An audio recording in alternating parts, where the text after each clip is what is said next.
And his big criticism is this: you're not very loving. Now, he's commended them for hating wolves, but he's criticizing them for not loving shepherds and sheep and not loving himself, the good shepherd. And let me say this is very common. As I've been studying the 7 churches of Revelation, I would have to say of the 7 churches, and I would say this is important for us all to do, as we read the 7 letters to the 7 churches in Revelation 2 and 3, we've got to ask, which letter, if Jesus was going to send me one, would probably be the letter that I'd be most likely to get. And for me personally, I would say the biggest proclivity, propensity, possibility would be for me to get this letter. In that, the longer you study and the more you persevere and achieve and accomplish and serve and give and pour yourself out, over time you can become unloving. You can become unloving. And that's what happened to these people. They didn't have the wrong books on the shelf.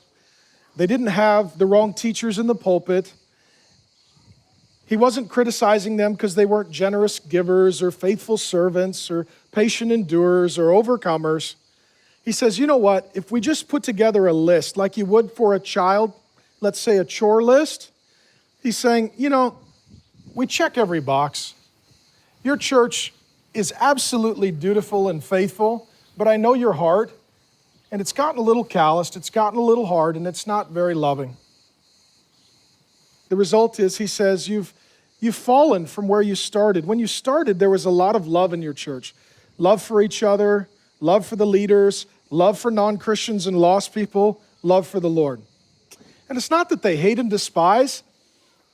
They're just sort of done being very loving, being patient and kind and gracious and understanding. And what oftentimes happens, and let me say this, in our day, this is just classic fundamentalism. We're Bible believing. Okay, but are you nice? Because the Bible says love a lot. Well, we speak the truth, but do you speak the truth in love? Because the Bible says that we are to speak the truth in love. And what can happen for those who are like the Ephesians, it's truth and works and perseverance, but not love and grace and kindness. And so it becomes heavy-handed, authoritarian, a little bit cold. How many of you, and you don't need to raise a hand, but this could be you. You're not a heretic, you're not a false teacher, you've not gone apostate, you've not walked away from God, you've not stopped giving, serving, reading, caring, trying, but you have seen a decrease in loving. That's Jesus' word.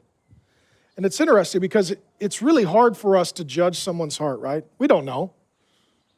I mean, one of the most subjective things in the world is whether or not somebody's loving.